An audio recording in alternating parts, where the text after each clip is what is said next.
wayo nikisinaangusha watu chini. Mame naua watu. Ndio naua watu wabanikuwa sur place situation kwa wapi? Mungu wa mbinguni hema. Esa systeme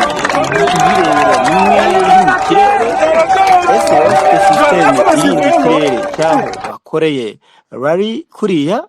Ibyo ni ibintu najyaga nibaza, mbona igoma nta kibazo, inama nini, meeting zirabaye nini, ntakivuriyemo. Ibukavu urabona ko bari baratinze kuyikoresha, natekerezaga ko ubwo barimo kubitegura neza ku buryo abaturage icyo kivunge cyazaba kirinzwe, ariko nabo bayobozi ba AFCM 23 ubu rero biratunguranye, birasaba ko basubiramo uburyo babarinda aho barimo bakorera inama nini kuriya.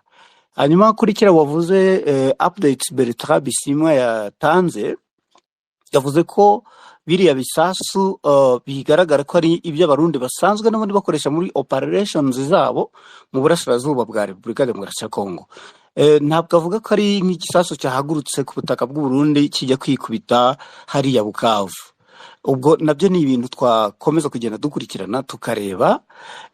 Naho ubundi urabona amatangazo y'M23 ari maze iminsi itangaza, Uvira ntekereza ko batinze kujya kuyibohora.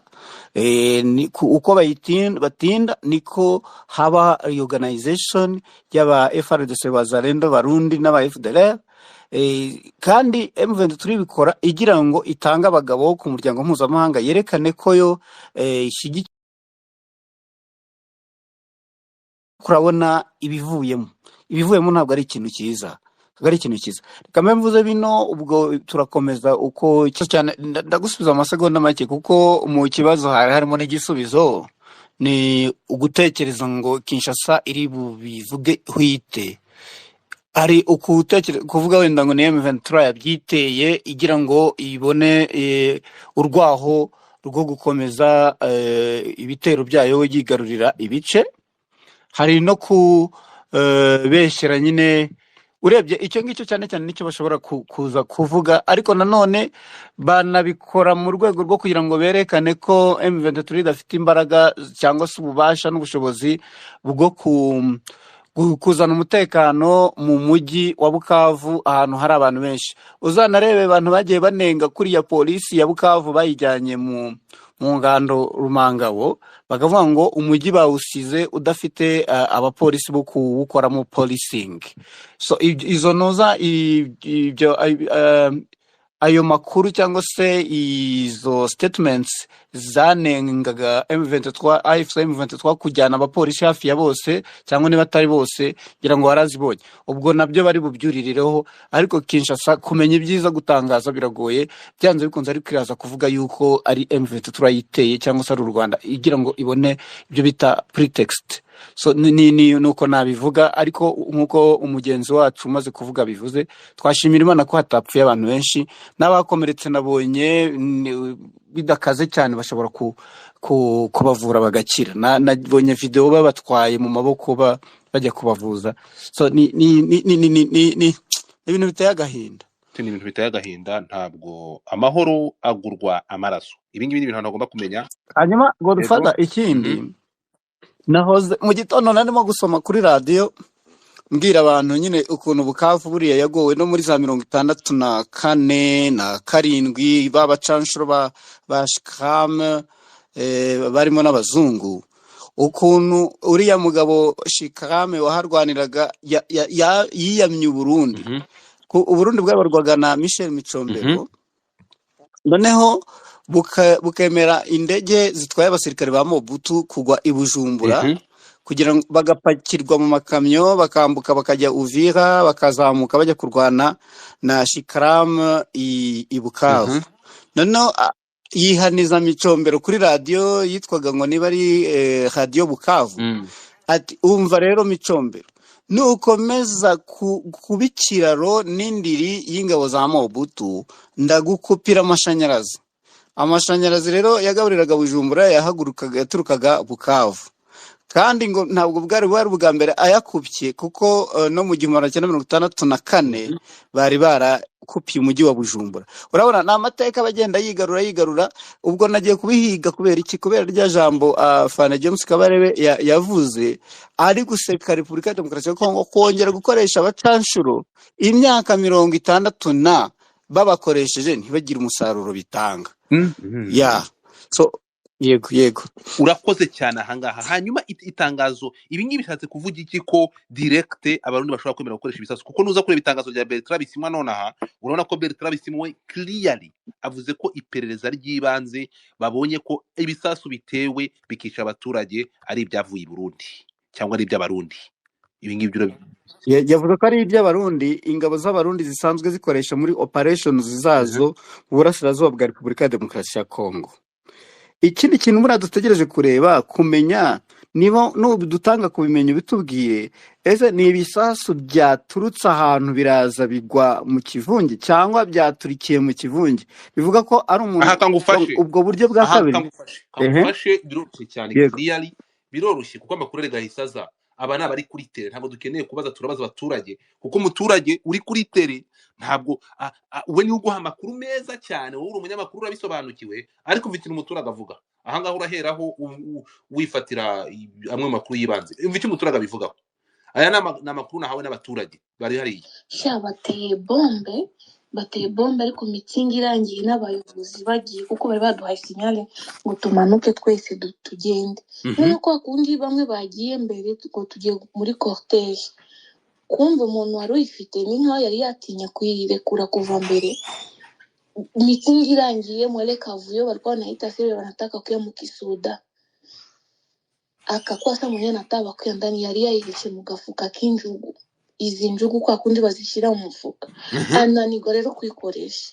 Bari babiri zikabafubaria nono irabaturikana ubwabo n'abari bari ku ruhande rwabo, ariko twese turi amahoro. Nta musirikare wakomeretse, nta mu autorite n'umwe yafashe. Umusirikare umwe nyine niyo nuza ari ama fragment ya kubise gutya kuri casque batiyakira kwa vala casque antibal. Nta kibazo kibaye, abantu bose baratashe. Umujyi uratekanye. Urumva ni muri aba ba FDLR bagiye bihisha nyine balishindwa. Okay, uyu ni bagize isoni. Umva wa kabiri hano ukabona ko byagenze muri meeting kuri Place du 24 bateye grenade. Hanyuma abapfuye n'abakomeretse n'abandi bishwe no gukandagirwa. Ashobora kuba abantu bagera kuri 3 cyangwa 4 bapfuye n'abakomeretse, ariko byarangiye n'ubu abantu n'amahoro kandi banabafasha babikoze. Nukuri ko bimeze, ariko bandi n'amahoro. Ndatekereza ko nta mpamvu byakoze. Noneho ibi ngibi byo ariko ndahita nyikuraho iyo video nshyizeho. Ngiye guhita nyikuraho kiteye ubwoba, ngiye kuyishyiraho mfite nyikuraho. Noneho uswakimu tukiraho umva uri second tukiraho ngaho ndashaka wumve ahangaha situation ngo yari imeze ite. Hano biroroshye rega, amakuru ntabwo akigora kuyabona. Umva ukuntu byahise uko byari byifashe ubundi. Abantu bareberaga iruhande biba, wenda abanga bari kuduha amakuru ya nyuma yuko biba. Noneho dore abantu babashije kubivuga biri kuba, ababashije kureba biri kuba, abanga bari kutubwira inkuru yuko byagenze. Noneho iyi video umva hano uko byagenze. Noneho Watu wanaisha, watu wananguka. Unaona mama hizi pale wabyumvishe live, ngira ngo urumva live. Yego hanyuma noneho umva barapiga bombe, bateye igisasu, watu wanakimbia, dore abantu barimo kwiruka. Yesu Mungu wewe nikisinaangusha watu chini, mame naua watu, ndio naua watu. Wabani kwa siku plus situation kwa wapi? Mungu wa mbinguni hem. Ngira ngo urumva igikorwa tuvuga ngo urabona hariya Bukavu kuntu hameze hariya abantu muzi hari inama ariko bara muri rompwe. Ni ukuvuga ngo hari ama etage abaturage urumva benshi bakurikiranaga bari mu etage hariya. So byabaye ngombwa ko abaturage bahita babona igikorwa gitangiye kuba, bahita bafata ama video. Byagaragaraga turi 2025 ntabwo ngibi kubona amakuru, ntabwo bisaba rega ko urukumva rero kujya gushaka amakuru keretse guperereza. Kandi mwibuke ko umwe mu bari babifite abari bafite bino bisasu ngo bagize ubwoba bimwe byabahitanye mu bantu bapfuye harimo abantu bari bafite bino bisasu Oswakimu mu ncamake aya niyo makuru turi kugenderaho muri iyi press fata ijambo hanyuma hari indi ngiye gushyiraho iyi video ngiye gushyiraho yo itegwa ndetse nyikuraho so muyirebe hanyuma itanyikuraho komeza Oswakimu. Okay, ntabwo ndi bufate umwanya kuko ibibazo nibazaga uhise kuko byumvikana ko ari ibisasu abantu binjiranye hariya mu nama ari na mpamvu n'abari babifite birumvikana ntago cyaturika ngo kimusige ubwo urumva ni nkaho ari operation kamikaze ahubwo ni Imana yarinze abantu iyo babituritsa inama igiteranye kivunje kikiri kinini hari bukomereke benshi cyane cyane ariko nanone akenshi bira bisasu nk'ibyo niba ari grenade ntabwo bafite ibibaraga byinshi n'ibya bombe binini bindi so ubwo ni isomo byanze bikunze abayobozi ba AFCM 23 babonye ahandi hantu urabona bagiye bakoresha rallies nyinshi uko bafataga isantre niko baganiraga n'abaturage hafi ya hose ibi mu mujyi nka Bukavu rero umujyi wa kabiri mu burasirazuba bwa Repubulika Demokarasi ya Kongo umujyi wa mbere muri Kivu y'Epfo wa mugani wa mugenzi wacu yavugaga ho hegereye Burundi ikindi hatisaje gusukura kureba niba hari abantu bagifite intwaro bakizihishanye urebye ntago byari byakarangiye ni somo kandi nanone ndatekereza yuko bino birasubiza inyuma ya nzira y'ibiganiro bavugaga ni perereza rigaragaza yuko ari Kinshasa yohereje abo bantu atari ubwabo babyibwirije cyangwa se niba atari abarundi ubwabo babyibwirije niba ari abarundi babyibwirije ibintu biraba bibi kurusha uko byari biri reka duharire n'abandi ibintu biraza kuba bibi bitewe uretse gatuwo ninde none Ben ntago ibintu bikunda please manike ikiganza ntabwo sawa mute your mic sorry hano kuri space mfite abantu 1,300 please nkeneye kubijyana ku murongo biraza kudufasha tugira ikinyabupfura ndaza kuguha ijambo ntabwo akivugira mu bantu dufite co-host Fly High uyu ni umuntu muri update yaje kare but he's still around agiye gufata ijambo manike ikiganza ndaje guha ijambo wunganire twihuta reka fata umuntu bita Fly High tugaruke kwa metre uri mu rushaka gufite ikintu avuga namanike ikiganza please. Yes Godfather urakoze cyane gira ngo simvuga ibyo kuri tele ayo makuru utanze aka kanya maze umwanya munini cyane ndi kuri Spain munini cyane